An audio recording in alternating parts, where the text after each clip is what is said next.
Contact. No heads up on this one. Oops. Spur of the moment decision to go live.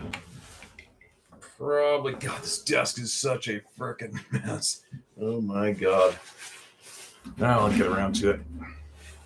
Now, I wonder if this is working. Anybody can hear me. If anybody's even here, I'm guessing somebody might show up in a bit. I'll ask if it's working in a second. Organize my shit show. God, what a freaking mess. Almost woken up. I think I've had my 2 coffees. God.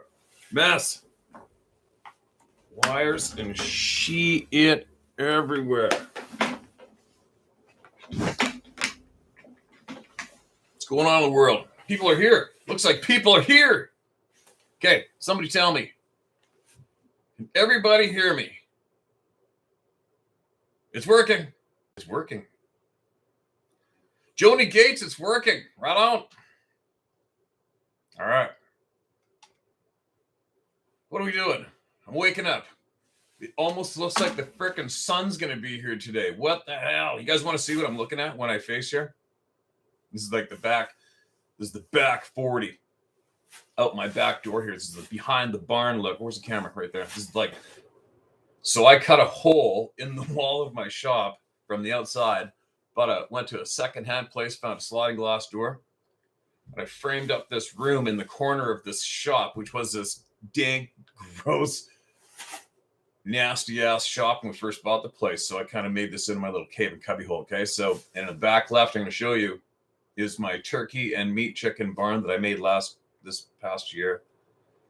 And I bought these plastic containers for water. I got my old pickup sitting there, another boat sitting here, my old boat. And there's the dark, foggy rainforest out there that catches my attention every once in a while. I'll be talking away, all of a sudden, what was that? Right? So this is what I'm looking at right here. That's the back 40. That's the that's my meat, chicken, and turkey barn. And that's the foggy, ghouly forest out there. It's a sight that not too many people see from anywhere else. And I get shit from Sarah nonstop. When are you going to organize that place? When are you going to get rid of that truck? Come on. Every man has a spare truck laying around the yard. What are you talking about? So, I got to go live.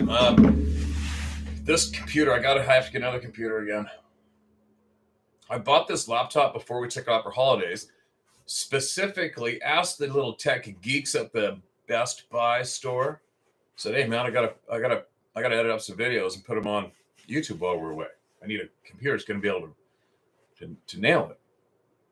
So he takes me over to this thing. "Oh yeah, this is a gaming video. This will do everything you need to do, no problem." All right, $1,500 later, and then the thing's clogged up. Less than a year. This thing is slower than molasses. And I went to another tech geek. He said, "Oh no, what you're doing on YouTube, that eats up way too much, even more than gaming." I'm like, "Oh, God, why did he tell me this in the beginning?" So, and also for some weird reason, the editing program will not let me view video clips properly from one of my cameras. 2 of my cameras now, except for the GoPro. The GoPro is the only one I can use right now with this computer. So anyway, so what I have to do is I got to set up the GoPro on here, record. Then I have to use that little mini SD reader, stuff it in this slug.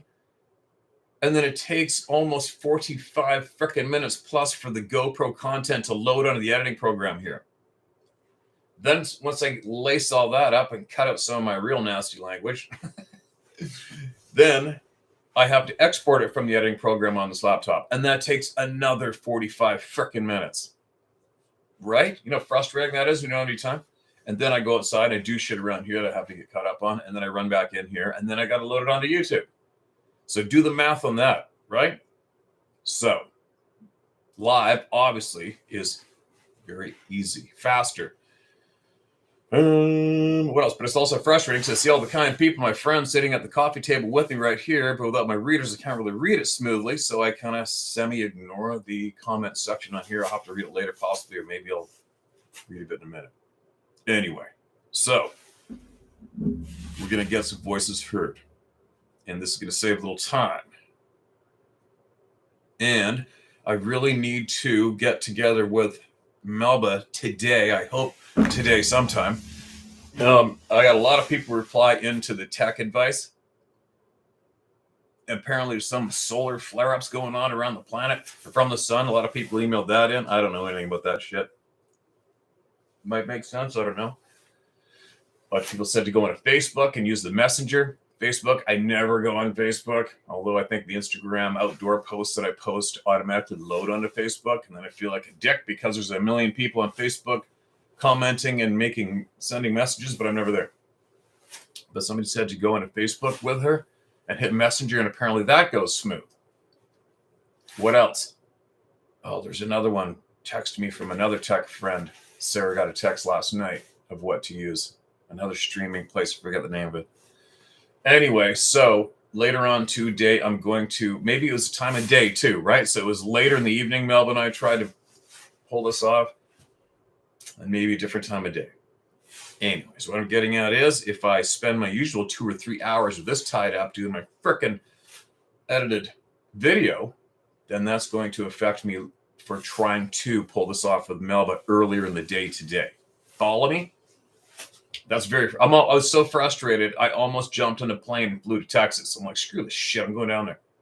But I do have a credit with Delta Air. So who knows? I don't like being frustrated. I don't like being stopped. I don't like being prevented from doing what I want to do in any way, shape, or form. But that will happen. I will not quit until it happens. Now, getting back to mentioning Melba. For me on my journey of acquiring true knowledge, we have so many honest, good people throwing knowledge at us here, right? Daily. We have a large handful of contributors who have sent us their firsthand knowledge numerous times. And how do I say this? It wouldn't even matter, like say if my mother was still alive, my mother told me something, right? That she felt she learned and was confident with that knowledge. She passed it on to me. I can't jump on even her bandwagon. I can't jump on anybody's bandwagon. It's not possible for me. I listen to everybody. And I take from it what I will or I leave it, right? That's what we try to encourage people to do here. I take the knowledge from who has obtained it. I put it in a little shelf in the back of my head, but I don't fully jump on board. And then I keep it on that shelf. If I find my gut says, hey, something's up. Something might be up there. Okay, put that in the shelf. And it'll stay right there in the back little spot of my brain. It doesn't leave there. And then I continue on. I listen to more people. And then eventually I'll see a pattern. Patterns go in here into the vault and they don't leave. And then I'll listen to more people. And then all of a sudden, oh, hey, that sounds really similar to what my mother told me. And my gut will say, hey, pay attention to that. All right, take that. And I'll put it on that little shelf back there with that other thought and that other little chunk of knowledge that I gained a handful of months ago. That's how I roll. And next thing you know, my gut really connects with me and eventually tells me what's up and what isn't up, right? I hope I'm making sense. So when it comes to people like, say, Dave Plies, Scott Carpenter, Melba Ketchum, and others, they all have a long history with looking into these topics, right? Do I jump on their bandwagons? Nope. Do I listen to them? Yeah, my gut says listen. All right, so let's listen to them more. But I don't automatically jump on their bandwagon, right? But what I'm getting at is how many years I've been craving truth, how many years I know that we are in a massive shit storm of being lied to without a doubt. I've known that since possibly elementary school myself. Why? I don't know why.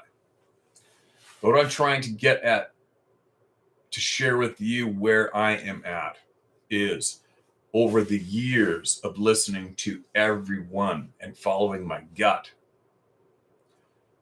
At this stage of the game right now, my gut is very, very excited in a way of I'm really, really being drawn to Dr. Melba Ketchum. And Four other individuals right now for me and my journey. All right. And that's gotta be, you'd believe how much, how much listening, how much learning I've been doing, right? Alongside of all you and a lot of my own time away from here. Okay. As I'm trying to figure out shit for me until I feel absolutely confident enough that I will share it with everybody at my coffee table here. But I don't do that ever until I have thoroughly been looking into the topics at hand that interest me and affect me, and I think will affect all of you before I'll share it on. And I can really babble after a couple of coffees, huh? So anyway, I'm just telling you where I am at with my knowledge gathering and how I feel about it and who I feel strongly about. And right now, I almost feel it. Right now, I feel an honest urgency in my gut to have this conversation with Dr. Melba Ketchum and 1, 2, 3 other individuals who you possibly don't know their names. I won't say any yet. I'm just saying. My gut is really leading me to this with almost an urgency right now. I don't know why. I'm just sharing you guys my honest to God feelings. It's just like if any of you listen to my past trip up north and how my gut steered me in the right direction. I trust my gut. I trust my gut more than I trust between my ears. My gut rules everything I do and every decision I make, and I try to not get clustered up and lose connection with my gut, right? So as an example, make it a little more clearer. Hopefully I'm getting my delivery across. This one particular monster buck actually is right here. I got his antlers all cleaned up. I noticed some outdoors people out there that might be interested. But anyway, so this dude right here, this great big buck right here. Right? The point of getting out using this is my gut. All right, it's not a hunting thing. So typically I would sneak and still hunt slow and methodically up this mountain, because between where I start and to get up the top, this guy would be frequenting a lot. And you don't want to go running up there and scare him away, right? Blow your cover, do whatever, ruin it. So anyways, I'm just saying, after I knew he was down below the night before, any dumbass would have sat, anybody with half a brain would have sat down the bottom of the mountain. But my gut was giving me this feeling of urgency. I swear on my life this is true. My gut was giving me this feeling of urgency to power hike up the mountain around the corner to this one particular area. I'm like, what? But I went with it, even though it went against all common sense I have between my ears. I think I have anyway. And furthermore, when I start up in the morning, especially in the north in the freezing cold by myself, I do not power hike, meaning I don't go fast because I don't want to get sweated up and wet in the first thing in the morning, because I like to sit and wait for a few hours and I'll freeze to death. So I followed my gut and I power marched to the point that I had sweat dripping off of my nose and my chin by the time I got up the top, which is absolutely against what I normally know as the right thing to do. But my gut gave me the urgency to do it. You see what I'm getting at with your gut? So it was almost like a panic state. Not a panic, but like, come on, go, go, go. You got to go now. I'm like, what? Seriously? Go with it. It's your gut. I went up there. I got the buck. That was after 11 days of tunnel visioning, obsessing, and trying to manifest it. And it happened. My gut was absolutely 100% correct. That's what I'm getting at.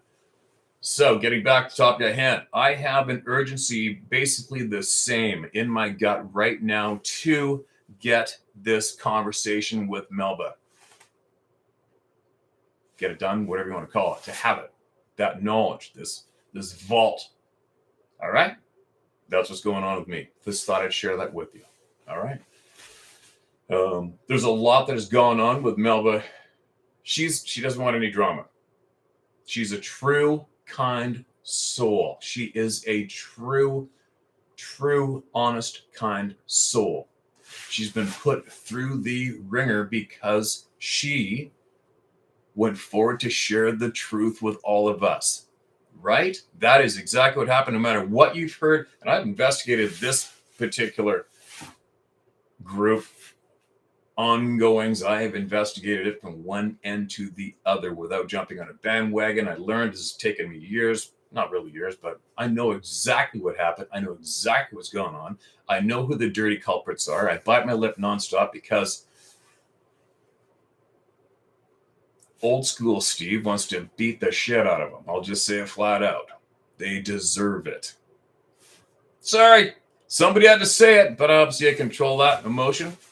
Maybe one day the opportunity arrives that two grown men can have it, can sort out their differences in private, which I would love to do. But that's another topic. And I know it's probably not the right way some people think to carry yourself in life, but it's just the way it is. It's the school I come from. So anyway, bad people, can't stand them, right? As you know, the characteristics of some of the bad people that went out of their way to trash her existence are almost a spitting image of the dirty monster that my mother was married to, that annihilated her family.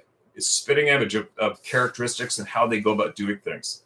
So you can understand, I'm just trying to let you guys understand how and why at times I cut loose with this mouth and I don't give a shit what I say, and I throw little shots at them during our time. It's all I can do right now, aside from getting on a plane, finding where they are, and putting my hunting skills into effect. Okay, anyway. So, I don't expect anyone to jump on my bandwagon ever. Don't do it. Don't jump on my bandwagon with the way I feel about anything ever. Figure it out for yourself. I'll give you what I know. I'll give you how I feel, but I will also give you guys access to hopefully thousands of other people so you can do the same with all of them, so you can figure it out for yourself. All right? But never, ever, ever jump on anyone's bandwagon when it comes to you collecting knowledge. Ever. You keep pulling it in from every angle you can. You figure it out for yourself. You follow your gut. That's what I do. That's why I'm here. That's why I continue to do this. And getting off the point I'm trying to make, that is why I have this honest urgency to have this conversation with this super lady. Soak it all up. I've already soaked up a lot of it anyway, but I'm at the stage of the game now where I am absolutely 100% confident to share it all with you instead of me just putting it in here and putting it on that shelf. The shelf is full for me when it comes to Dr. Melva Ketchum, and I'm going to share it. I think it's absolutely important. There you go. So it excites me. I love getting to that. I love getting to that level with a shelf in the back of my head when it's getting cluttered up with confirmation. Holy shit, no way. Oh my God, really? Holy crap, here it is. That's what's going on. Okay? There you go. So, how's that for a caffeine-induced babble this morning? That's why I feel the need to save as much time as I can this morning. That's why I'm going live, because that's got to be my priority later on today. Amongst other shit I got to get done. And, there's a lot of people as well. A lot of people echo. There's a lot of echoes in the world. It's unfortunate. A lot of people will hear something once and then they'll echo it off loudly. That's very irresponsible as far as I'm concerned. Maybe I'll save this for later because I'm still going to be talking about DNA, the experts who I'm not. How could you imagine? Let's just say you are you're me. Let's just say you're me, right? And a scientist, that educated, credible scientist comes forth with what they do, their expertise, and delivers. And then me, what am I? I'm just a dumbass past contractor, outdoor guy, right? And I'm going to tell a scientist that they're wrong. I'm going to tell a scientist that they didn't do their skills, their field, their DNA study. I'm going to tell them they didn't do it correctly, and then I'm going to go online and scream out to the world they didn't do it correctly. Could you imagine how much of an imbecile I would have to be? Right? It'd be crazy. Okay, I'm starting to valve. I'm not even making sense. Let's get back to hearing some people speak, all right? Anyway, there you go. That's my opening morning. Rip. Hopefully I made sense. If not, at least I'm consistent. Right? So, what day is it? Saturday, right? Saturday. Still foggy. I haven't seen the sun since I got home. Who are we going to hear from today? So a lot of this, look at this. This is what I'm looking at here, all right, you guys? Look at them all. Look at them all, right? And what I do in the morning, I'll have my coffee with Sarah, and I will be cracking up my emails and going into certain inboxes and grabbing emails and just copy, paste, copy, paste, copy, paste, copy, paste, copy, paste. At the time, I give my time limit to do that. Then I go feed the animals. Then I come in here. So I don't have a clue what these emails are about half the time.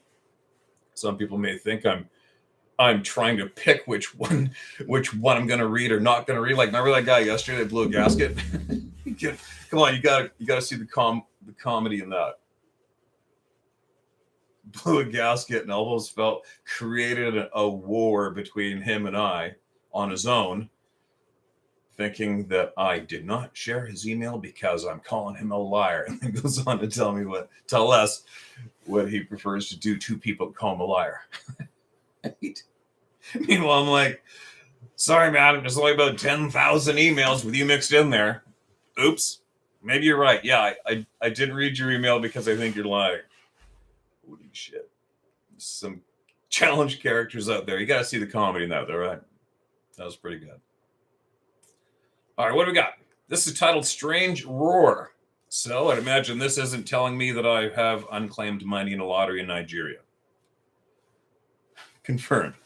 It's what we're here to hear. It's what we're here to hear. This is titled Strange Roar. Hi, Steve. My name is Barrett. Barrett, I hope you don't tell me not to use your name at the end of the email because we're live. Right?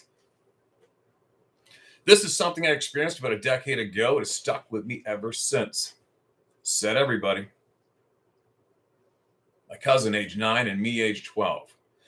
We're walking into my grandparents' forest with a metal detector to go explore and mess around.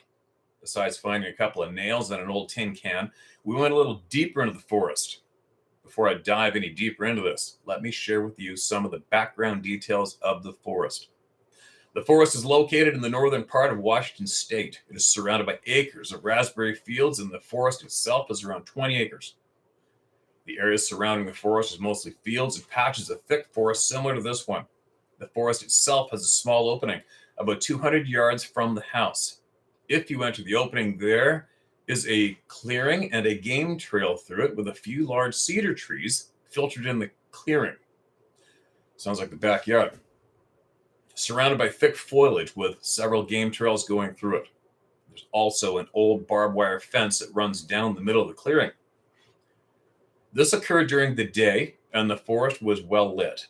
We entered the forest and started making our way through the clearing. After we passed through the opening in the fence, we heard what sounded like a distant roar. It was deep and guttural, but distant. Sorry. I remember thinking to myself, what a bizarre sound. I may have only been 12 years old, but I knew what a bear, cougar, and other native species sounded like, but this was different in every way. I'd pretty much grown up in a forest my whole life and hunted with my dad since I was 8 or 9. Continuing, we weren't too alarmed at this sound since it was very distant and hard to distinguish what it was. We kept moving forward into the clearing until we were about halfway through it. Then we heard the roar again, this time much closer, and this one caught our attention. And we stopped dead in our tracks. We waited in that spot almost frozen. There was silence for about 10 seconds when it happened again. This time it was very loud, very close.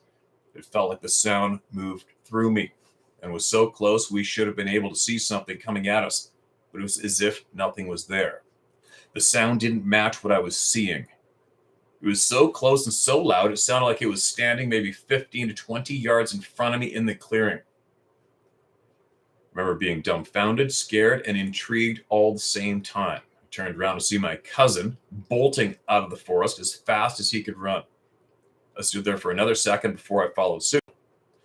As I was running out, I hear the roar one more time, this time deeper back into the forest. We ran all the way back to the house and told our grandpa what had happened. And we went back out there, and this time with our grandpa. He was armed with a 12 gauge. We went back to investigate. Nothing was there, and there wasn't any roaring whatever it was, had left or stopped roaring. After we got back to the house, my cousin and I were a little rattled. I didn't feel like I was going to die in that moment, but if we had seen what was roaring at us in the forest, I think I probably would have pissed my pants. I can't suspect it had some mercy on us kids and just wanted to get us out of the woods while it moved through, so it didn't show itself. My cousin and I still go into that forest, and nothing strange has happened in that woods since then. I've had another experience recently that I'll share another time. Shouldn't have done that. Right? Now we're at risk of you thinking we're at war. And I won't read it for 6 months. Just kidding. Thank you for your time, Steve, and you're shedding light on the strange things that occur outside our humanly knowledge that we are told is fiction. Yet it happens to millions around the globe. Yes, it does. Okay, man. Okay, still going to the forest. I'm guessing your grandparents still have that property. And he wasn't hesitant on running out there with the 12 gauge, right? You didn't say at first, you said you kids quit being stupid. So I'm guessing he knows what's up. I'm guessing, don't you think, you guys? I'm thinking he might know what's up. Maybe ask him, look him straight in the eye. Don't grin. Don't make a joke about it. Say, hey, Grandpa, what's going on out in the back 40? Just tell me. What do you know? Right? Tell me what's up. I don't want to hear the roar. I haven't heard the roar. I heard a yell one time when I flew my drone up there a month ago. Showed you guys that video. I'm pretty sure I did. I hope I did. And I flew the drone where I videotaped those two bright lights in the timber way up in the Alpine at 5 in the morning, 5:30. And it was like minus 30 easy up there. It was minus 18 or something where I was standing. And those lights were bright ass lights right up there. Now it's also above where I spoke to two people that seen one of these beings right there. I've talked to, I don't know, maybe a half a dozen people that have had visual sightings right there at the base of that mountain. There's a point I was getting at, and I'm lost what I was going to share. See, here comes the edit part when I don't go live. I cut the shit out. Damn it, what was it? Oh, the yell. So one time I was hunting up there. I was hunting on the same side of the mountain, a little far this way from that draw where those lights were. I was on a perch on a rock in mature timber, and it was within the first half hour of seeing light. Unzipped the pants, having a pee, and I heard this yell from down the side of the mountain that yell came from probably, as the crow flies, at least 400 yards lower than where I videotaped those lights that morning in the big mature timber above a huge rock slide.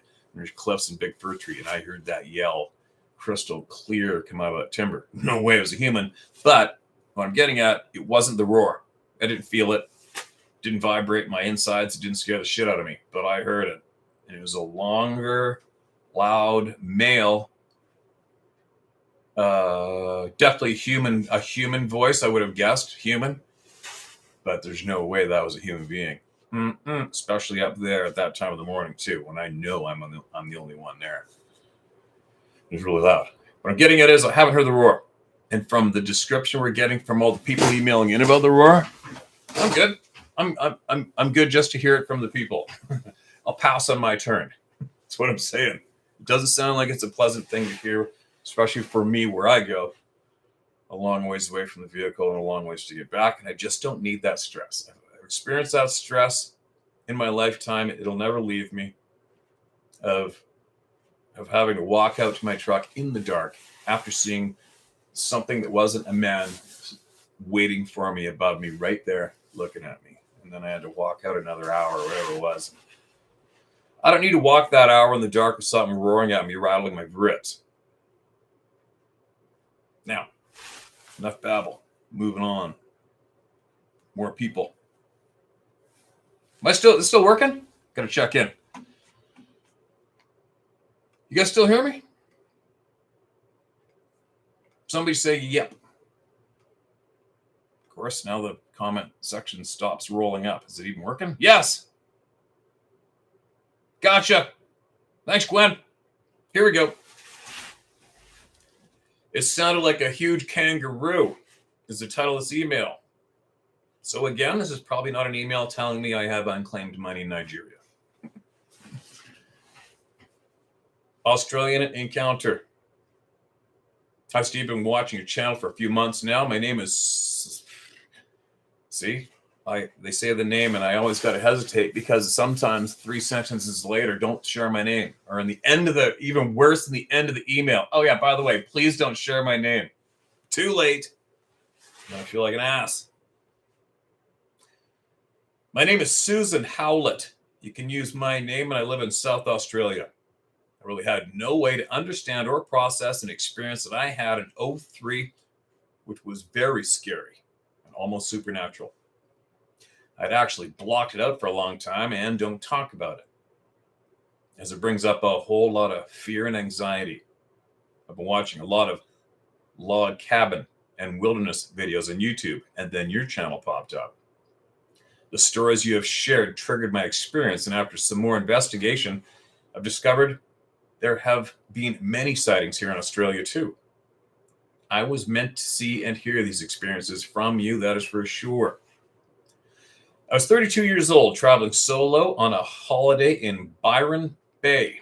Byron Bay, a place in New Upper South Wales. Byron Bay is not across from the Great Barrier Reef, I think isn't the last pit stop where you leave shore to go see the Great Barrier Reef. I think maybe a friend of mine used to have a sailboat there. I think. Sorry. In the hinterland, green lush, rolling hills, and thick rainforest. You guys probably have heard of the devastating floods all along the east coast of Australia. I had explored many small towns over 6 weeks and decided it was time to come back home, but not before booking myself into a retreat. My experience occurred very close to a town called Rosebank. The large property had a main house set up on a hill. It had a main lounge room with an open fire, a communal kitchen, and dining areas surrounded by big windows which looked out onto the property. People could stay in a separate guest house or single cabins. I chose a cabin, and I was looking forward to a week of peace and serenity.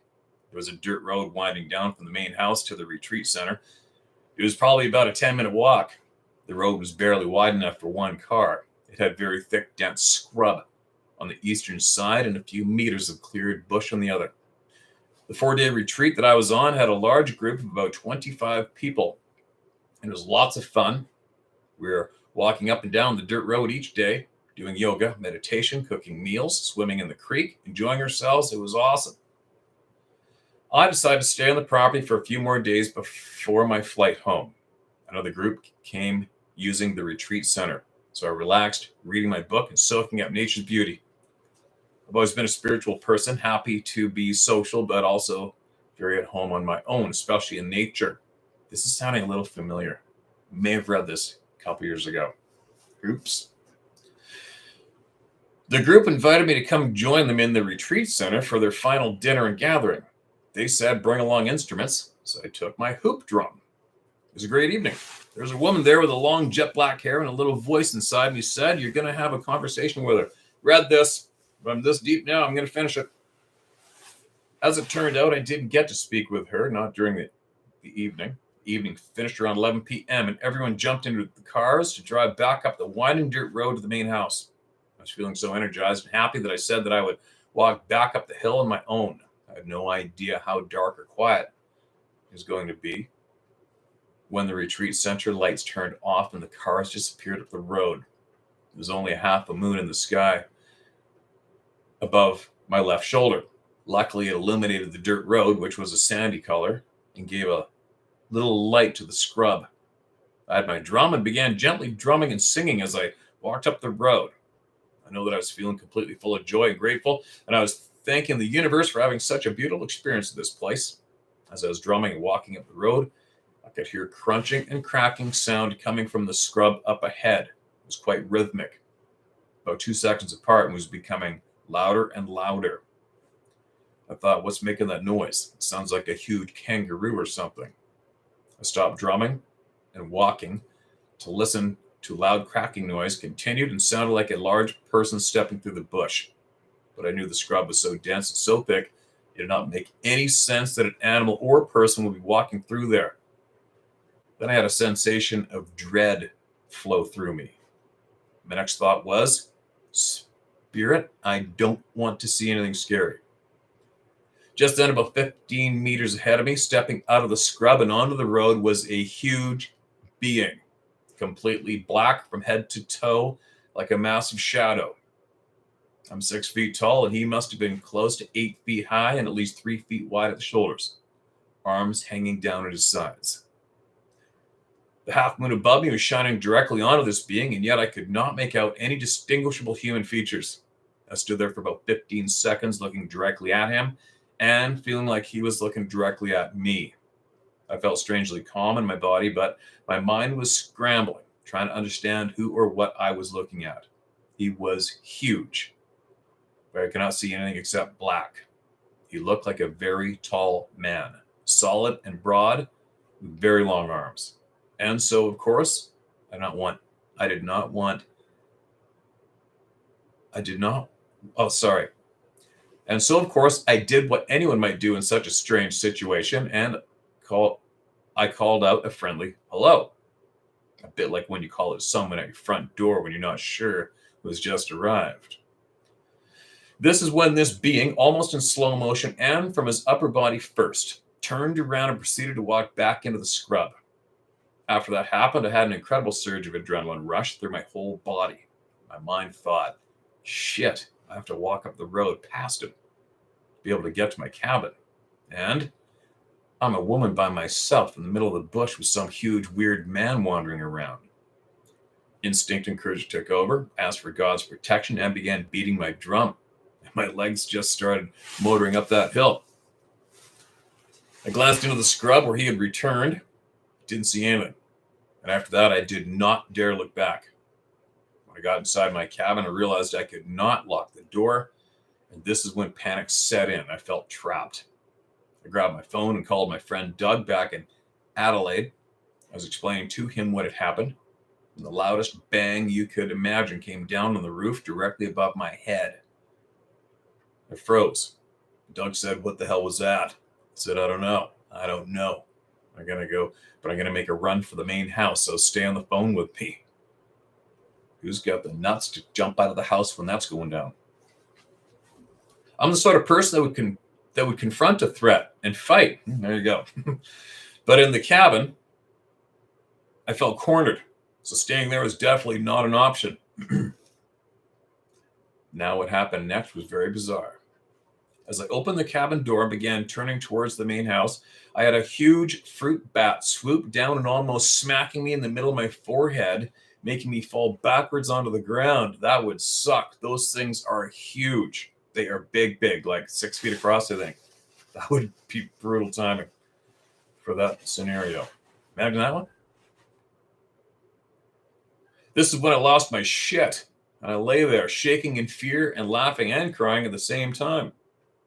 It's when a person came out of a cabin up the hill, and I really cannot remember too much of what happened next, other than I went into the camp. See, here's the editing part, right? This is when a person came out of a cabin up the hill, and I really cannot remember too much of what happened next, other than I went into complete shock. I felt like I was going to vomit. I went with her into her cabin and stayed there until morning. I couldn't talk about the experience, and I lay in bed shaking all over. Understandably, I did not sleep a wink. Very early, I went up to the main house kitchen to get some water, still feeling completely traumatized, and guess who was there? The woman with the long black hair. She said good morning, then soon realized I was in distress and asked me if I was okay. I poured out my whole encounter to this woman, and incredibly, she validated it and said, "Oh, wow, you seen the tall man." Apparently, her daughter had an encounter a few years back. She described him as an ancient being that lived in the bush. I said, "But he's real because I heard him and saw him." She said, "He is real, but also a spirit." She asked what I was doing at the time, and I said I was drumming and singing, feeling so much joy and giving thanks. She said that he was attracted by my energy and light. The next night was my final night in NSW. What is that? North South Wales. So I packed my things in the day and decided to stay in the main house. The elderly owner went to bed very early, so I was left alone in the lounge room. I was reading when I had a very strong, strange sensation of being watched.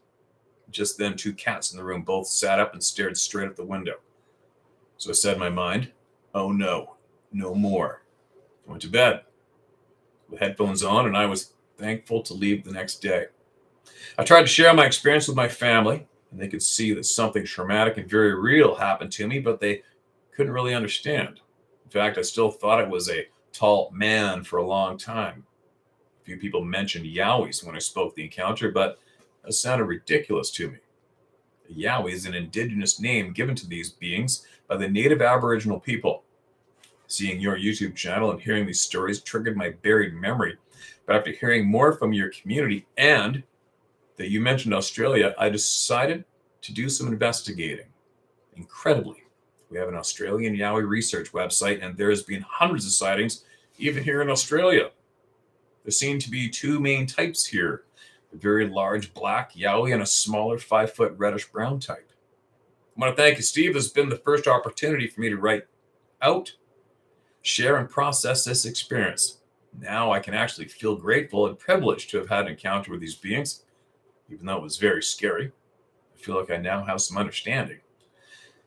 And at least I know what made that huge bang on my roof. Bloody rock throwing. I truly believe that at this time, all secrets are being revealed and the darkness is coming to light. I've not bought into any of the bullshit going on. No mask, jab, or digital ID crap. I'm bewildered at how many people are blindly complying. I was in Canberra with almost 1 million other Aussies in February this year, making a stamp of human rights. Right on. Just lost my spot.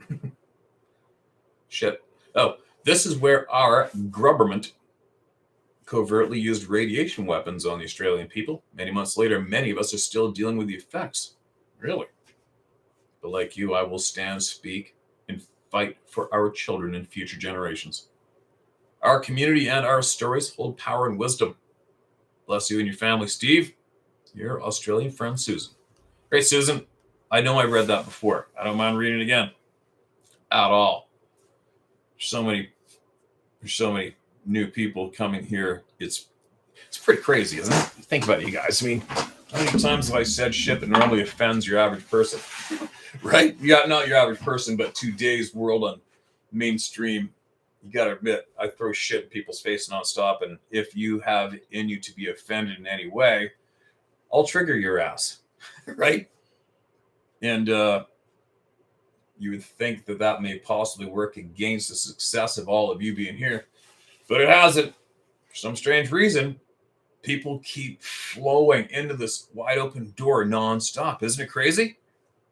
The name of the channel doesn't even make sense. Nothing makes sense here with what we talk about and discuss in this channel, really. If you're just, if you're, say, you're scrolling through YouTube or whatever, and all of a sudden you come across this, my ugly mug in the title and some dead shit behind me, you'd be like, keep going. Do you know what I mean? So it is quite, it's amazing how many people I like to think that like-minded people are, their gut is guiding them to find each other here through me and this big coffee table with all of us around it. I think that's probably what must be going on, because we just don't do what people do here typically online. We don't encourage people to like, subscribe, and share or do shit, right? Actually tell people to piss off and leave.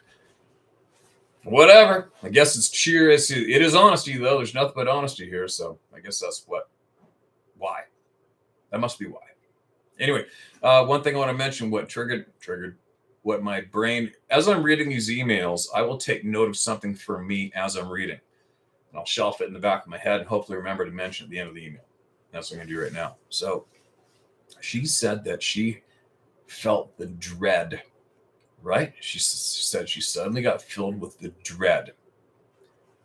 Then this dude walks out in front of her.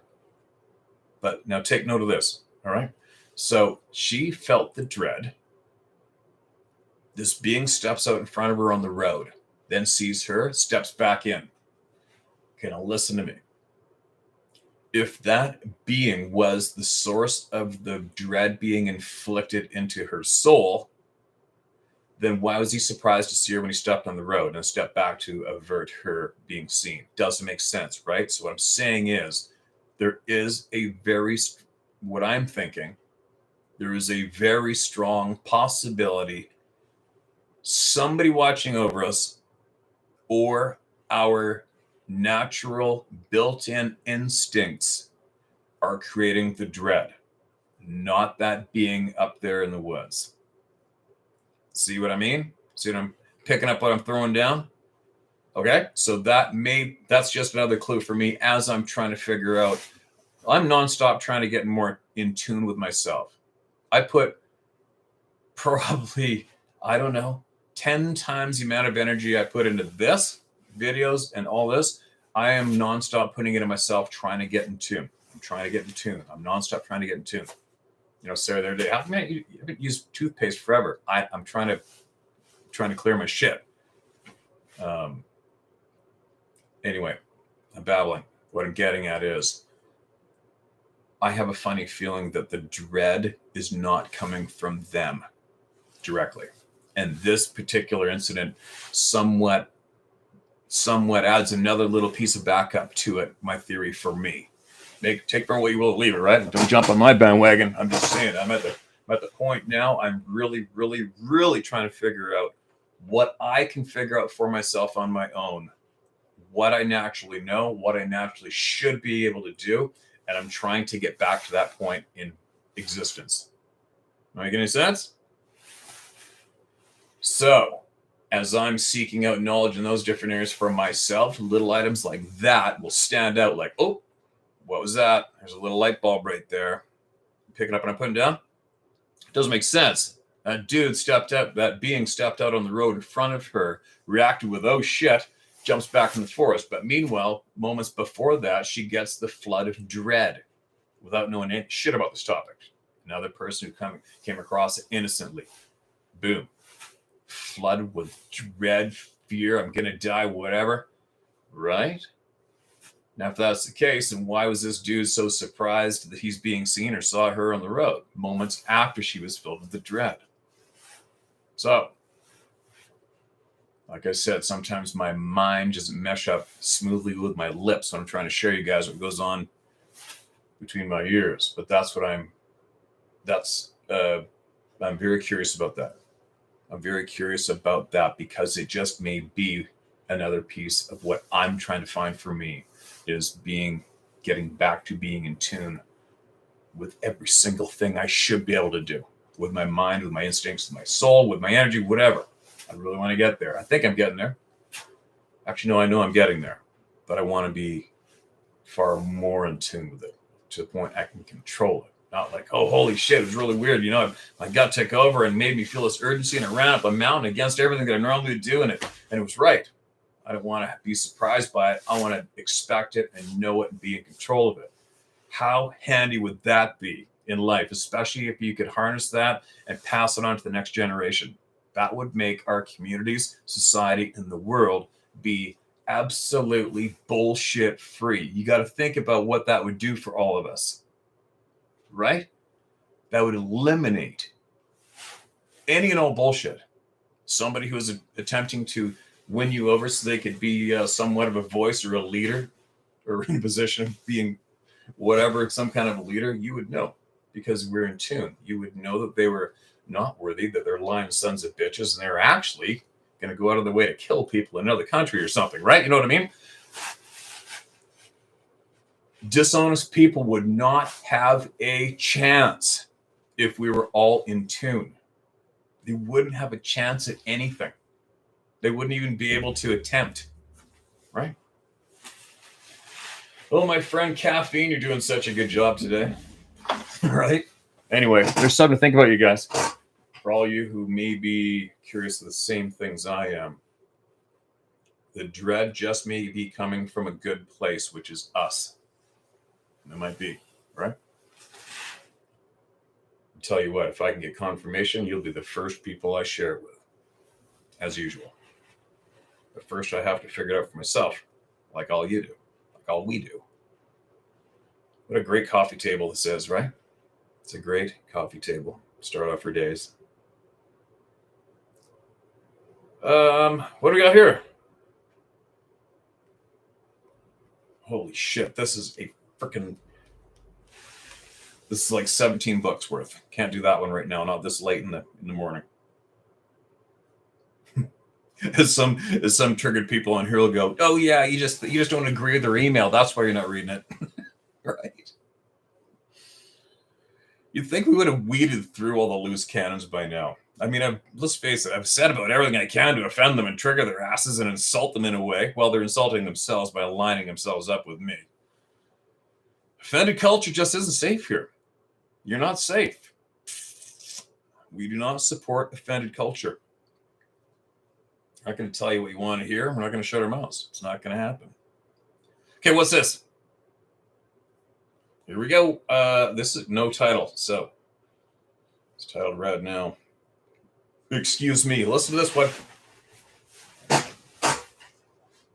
Good morning, Steve. I have a true story for you about this. All right. I myself don't have the Rh blood. However, my mother does. And when she was pregnant with both my brother and I, she had to go in monthly to get shots that blocked the Rh passing to us. What? Why? We also have a rare blood type. My blood type is B+. See, I don't know shit about blood. I should, and I actually wanted to gain knowledge on that last year. And that's, yeah. Sorry, I'll bite my lip. We also have my whole family can tell you that hundreds of times I've gotten too close to computers and they either freeze or shut down. I've put in brand new light bulbs. They blew out. In fact, we keep large supply of light bulbs because I always blow them out when I flick the switch. I'm also full of static electricity all the time and constantly shock other people or get shocked myself when I touch things. Examples: cars, laundry, light switches, people, pets, etc. It happens randomly, but more often than not. I remember it's my mom with the Rh blood, not me. I have the rare blood type of B+, as does my mom, but I'm the one with the electronic problem. P.S. I'm the one who wrote to you about Fort Lewis and the Chehalis, Washington airport. I'll try to capture this electrical phenomenon that follows me, and when I catch it on film, you can be sure I'll send it your way. You kick ass, Steve, and we love what you are doing for the people. Thanks so much. My husband and I love Ruby and her squeak toy. You may always use my name. Thanks again, Connie Lynn. Okay, Connie, that's an interesting topic for me. Hold on. That's an odd thing. So I do know that grounding ourselves is very important. Look, the sun's coming out. Crazy. I do know that taking our shoes and socks off and standing in the dirt, the sand, the ground is very, very important. I know that for a fact. You might be one of those rare people that needs to do it about 3 times a day by the sounds of it. But anyways, I think I sent out a request to a lot of people who claim to have street lights, etc., going out when they walk under them and shit. And there's a few people that spoke of that and spoke of how often it happened. I think that should be an easy thing to catch on video, right? I'm not saying you're lying at all.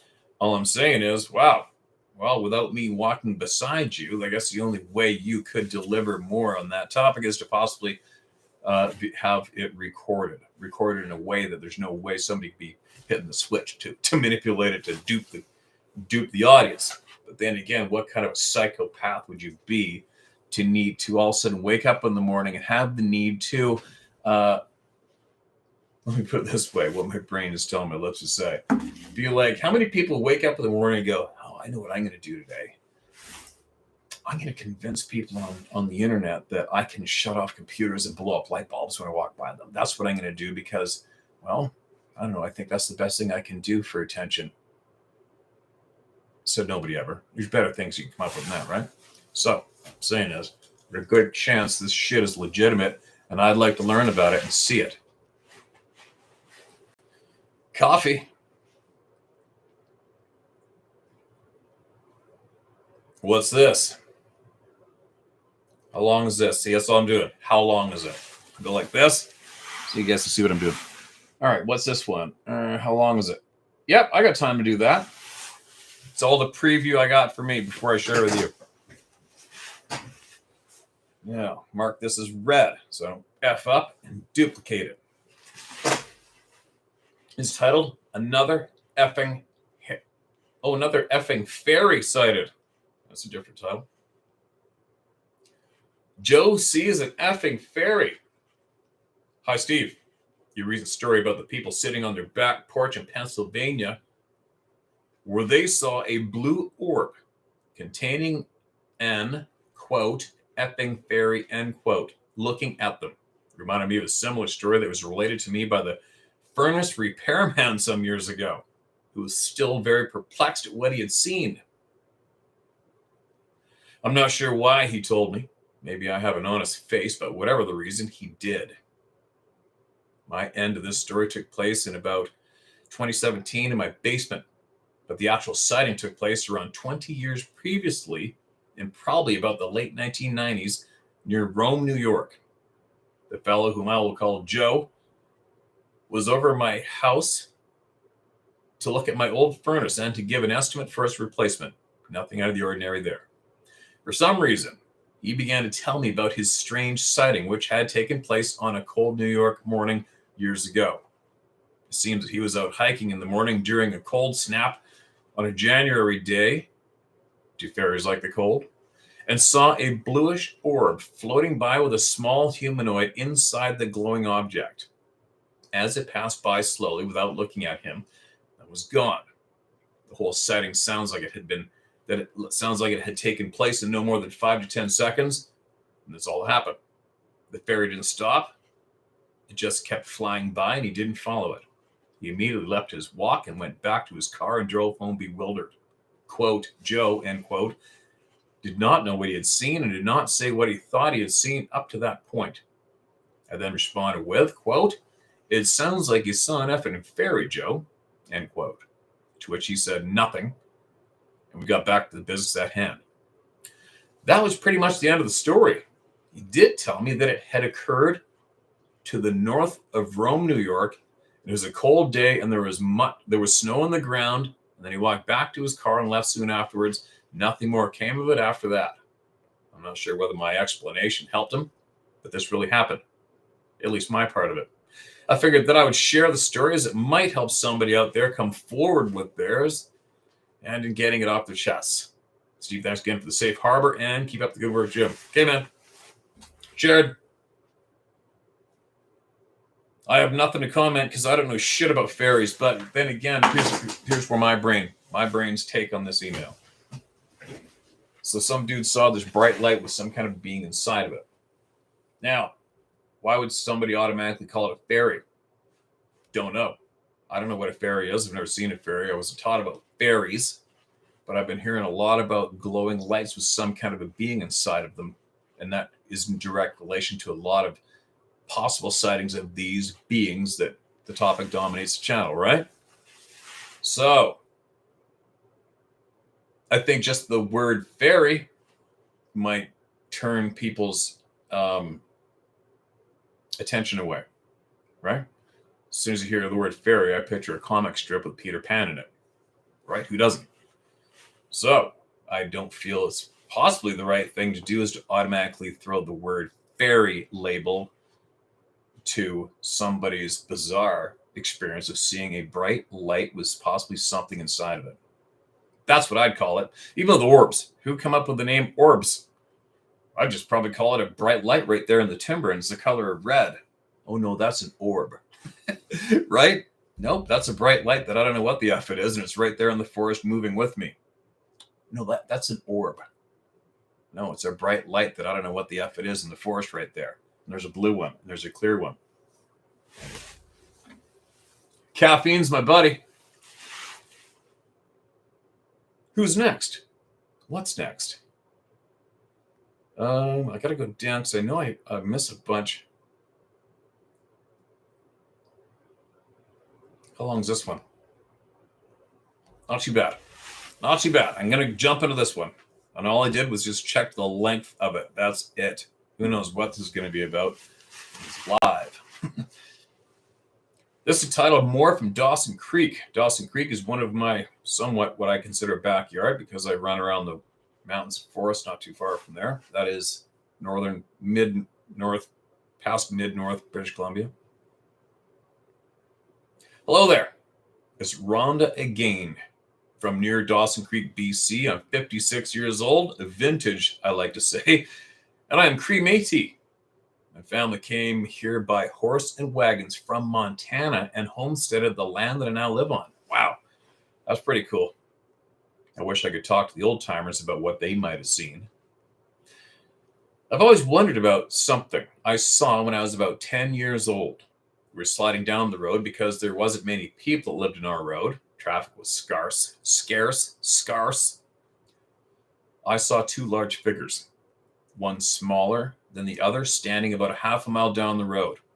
This happened more than once, and I always wondered about it. Might have been a couple of moose, but it happened in the same exact spot on different occasions. I also had reoccurring dreams about my family trying to frantically hide when it started getting dark because the monster beings were coming. Could be unrelated, but who knows? I told you in a previous email a couple years ago about some horrible sounds while elk hunting. I wanted to add some info about the other incident that my husband had when elk hunting and while bugling. Had whoops return. Okay, you're the couple that I wanted to come and visit, and I just haven't been able to do it yet, and I feel like an ass for it. Sorry. One day. Sorry, you guys. That my husband had when elk hunting and while bugling had whoops returned just before dark. He had slept under a big tree that night with just a sleeping bag and a tarp dropped over him. He told me this other part after I had sent the first email. He said, something came in and screamed at him twice in the night. God, that would suck. That would just suck. And I say that because I've slept in the bush on the ground how many times? And that's just something you don't want to entertain that thought when trying to go to sleep, right? He yelled at it and rustled around and got his light, but didn't see anything. He said he assumed it was an elk and didn't want to think it was anything else because he was there for the night. It was a very remote and heavily wooded area. One time when my brother was working up by Prophet River with an archaeology company, he was out with some elders in the winter taking soil samples and said they came across huge tracks that were spaced really far apart. The elders just calmly said they're Sasquatch tracks, like they would if they were just moose tracks. Another account from a relative who is as honest as you can get said that he had been hunting in the area not too far as a crow flies from where he heard the horrible sounds. He was watching cow and calf moose across the field in the bush line and thought they were acting sort of strange and scared. He then heard a huge roar that was traveling through the bush like a freight train. He said it was unimaginably loud and fast. He went back the next day with his son to look for tracks, and they couldn't find any. Another cousin was guiding a hunter near Chetwynd, BC. They were making their way into a moose lick and heard a terrifying noise that made them all so scared that they left immediately. My family are brave country folk that have hunted and been in the bush their entire lives. They aren't faint of heart.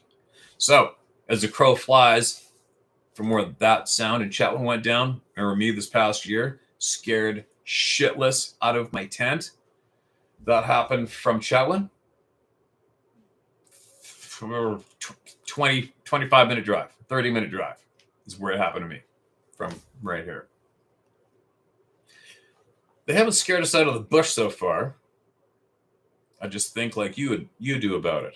My husband is like you too in the way that he always wants to see what's over the next mountain and has no fear of being alone anywhere. I hunt elk and deer every year too and spend quite a lot of time alone walking, skiing, and horseback riding. And I'm not really scared. Well, a little. But I'm always thinking about them. I don't think they're out there to kill us or would have already. I, however, still like to be armed when I'm out now and always take my dog. I do have some wonderings about these beings. Number one, if they are a higher being with intelligence, why run around stinking and throwing rocks at people, etc.? Good question. Number two, it is interesting that they don't seem to want what we have or try to take anything. They don't break into houses and steal food or chew up gas cans and water jugs like bears. They don't like to leave evidence of their presence. They don't seem to want anything we have, don't want to communicate with us.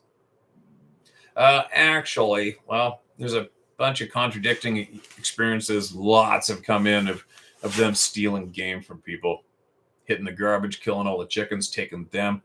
Another one, Melba and I were talking the other night, and she said that one of the DNA samples she received was from one of these Sasquatch beings had broken into a peacock coop. Dave Pilatus obtained that DNA, and it was plucking the damn things when the owner saw it, and it took off with the peacocks and left some of its own hair there. And that hair was used in the DNA analysis by Dr. Melba Ketchum. Anyways, I'm just saying, yeah, there's a lot of shit of ours that they do take, and it's always food. I mean, they don't take our sneakers, right? They don't take our clothing. They take the food. There's another on that note, Nordegg, Alberta. Group of hunters came back, had a mature 6-point bull elk hanging by the pole, the whole elk. They said this huge hairy thing came out, ripped the thing off the pole, put the muzzle of the bull over its shoulder with one hand, and took off with it. Creepier than shit to witness that, right? But anyway, so I'm just saying, actually, yeah, there's a bunch of food items that they do take from us. Number 3, if there are portals, do they just come to hunt? I hope you're able to visit sometime on your way through. Maybe check out some new country. Sincerely, Rhonda, bracket, Bellers, bracket, Nelson. Rhonda, appreciate you guys and apologize I haven't made it there. But I guess if you follow any of my past shit, like this last hunt, I'll rip up there. I can't wait to start off my hunt. And I dive right into it. I think, okay, I'll get done early. I'm going to go. And because when I leave to go home, obviously I go through, end up at Chetwynd, and I got to hang a right to go home. And I think I have to hang a left to go to you guys, right? Anyway. And then now this particular buck right here, he sent me on a goose chase for 11 days. And the pressure to get home because I'm staying too late is overwhelming. And the second I get done my hunt, I'm like, oh shit, I got to get out of here. I got to go home. Oh my God, I can't. I just don't have time. I can't hang a left and go that way and visit. And that'll obviously take a couple more days. Babbling, but I got to pre-plan better with my time to pull off stopping and seeing the people that I wish I could. Anyway, portals. Do they come here to hunt? Don't know. I don't know shit about portals. I know as much about portals as all of you. There are people out there who claim to have knowledge on portals. I take what they have to say and I put that on another little shelf over here. And then I keep digging. And as soon as I get another something that lines up with the knowledge that they shared and it makes sense, and my gut says, hey, light bulb, grab it. And I'll grab that and I'll put it on the shelf. And as soon as my portal shelf gets full and I realize, oh, then I'll share it with all of you guys. But until then, I don't frickin' have a frickin' clue. I got a bunch of possibilities going on in my head when it comes to portals. Am I confident to pass on what I feel may or may not be? Not yet. That shelf is pretty empty compared to some other shelves that are going on over here with other topics when it comes to this shit. But no, I am not confident to express my views or thoughts on portals myself yet. I'm still learning. I'm still gathering it up. But I don't feel confident that I have an explanation for that yet. Am I going to? Not if I quit. Am I going to understand and learn about portals and other things and beings in lights? Not if I quit. Not if I stop talking. Not if we stop doing this. I'm not going to learn shit. Right? Got to keep listening to all of it. We have to listen to each other no matter what, no matter who tries to prevent us from talking to each other. There's another thing you got to be aware of, right? In life. That's one thing that I've learned for me big time is the people who want you to stop talking. They are the enemy, right? They are the enemy. People that go out of their way to discredit people and destroy them. They are a huge, very serious enemy, and they need to be dealt with, as far as I'm concerned. They need their asses handed to them. They need the pain they inflict on innocent people thrown back at them 50 times. Okay, I'll bite my lip. That's where the editing part comes in when I don't go live, right? Because I can get angry. Now, what else? Shit, I was going to mention something earlier in relation to something else mentioned. Our instincts. The woman feeling the dread before the being walked out on the road and saw her and stepped back. That doesn't make sense, right? Think about it. That does not make any sense at all if it's that being controlling that emotion and throwing it down inside a human. That doesn't make sense. Because if you know the human's coming, you're not on the road yet, and you throw down that dread, here, take that. Oops, oh my God, you can see me. I'm going back on the forest. Doesn't make sense, right? So it's kind of, I'm really getting to the point now, I'm talking about that part instead of just keep it on the shelf and keep my lips shut about it. I'm saying out loud now, I got a funny feeling the dread isn't coming from these beings. I got a funny feeling that dread is coming from us. That dread's coming from us, within us, or it is coming from someone who watches over us. That's where I'm at with the dread, right? Now, how can I relate to that in a way? Here I am. Picture this one. I'm a boy. I'm an innocent boy. I don't even remember how old I was. I don't know. 11, 10, 12? I'm a kid. It's winter time. How do I know it's winter time? Because it was dark earlier and I was coming home just as it was getting dark with my hockey stick. I'm playing road hockey up the street at the lacrosse box where we always played street hockey if nobody's playing lacrosse. Come home. Parents are divorced. And I'm coming up the stairs. And here's this dude at the top of my stairs talking to my mom. I guess come over for a quick visit and saying goodbye, whatever's going down. This is an innocent kid, right? This innocent kid. I don't know what evil is. I don't know shit. Just a stupid kid. And I'm not kidding you. Every single hair on my body turned to wire. I remember this moment like I remember 2 seconds ago. Every single hair on my body turned to wire. I got this sinking pit feeling in my guts. Absolute alarmed. What could possibly be described as dread, maybe? But I remember feeling, right? Without ever being taught that from anybody. I've never taught to feel that way or met anybody to feel that way ever before in my life, right?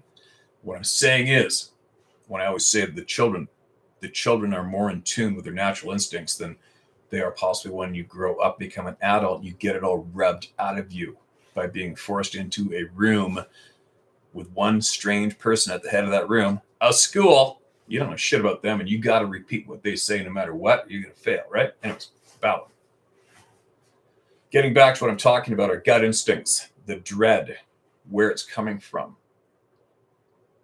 And it turns out that man annihilated everything that I had, what could be called family later in life, right? Annihilated. It's a dark, gross story. Survived it, barely. Almost went to jail for a long time because of what I did to that man later on in life.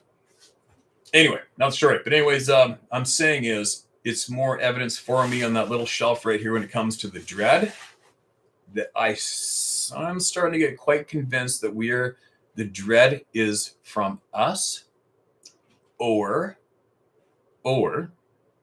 the dread's coming from them without them knowing it.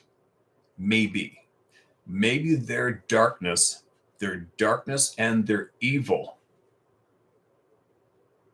I'm not saying Sasquatch are dark and evil. I'm just saying. I'm just trying to make sense of it. I'm thinking out loud.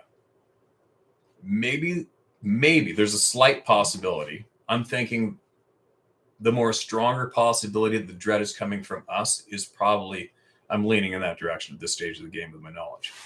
Hold on a minute. Uh-oh. Am I in trouble? Shit! I gotta go. Sarah's texting me. I gotta go. We're supposed to be somewhere at 10 o'clock in the morning. It's 9:45. But I got to make this point quick. I'm thinking that there is a possibility that the dark sons of bitch beings emit the dread without them knowing it because they're so clouded in their darkness. They don't have a clue they're doing it. That's a possibility. All right? That's a possibility. But I am leaning more towards the dread's coming from us, or it's coming from somebody watching over us. It's one of the two. That's what's going on in my head on that little shelving and share today, right? Anyway, I'm sorry that I'm not reading the comments, but I can't read that shit right now. I gotta go like this. What we got here? Right. So I think I turned on the read the live comments again later, so I can read all these later. I'm gonna read them. Okay. I gotta go. She's gonna come in and start yelling at me in the door any minute. I hope today's video helps somebody. I hope somebody out there who may have help for all of us is going to go forward. And if you would, you could email to sharemystory@howtohunt.com. All right, there you go. I gotta go. She's sneaking up. She's right there. She's not yelling. Okay, I'm coming. You want to say hi out loud? Hi. Those camera terrified human being right there. I'm gonna put the camera on you. Yeah, she runs away. Okay, you guys, I'll be back. I gotta hit end stream. I'm sorry, but I'll be back later. Let's go.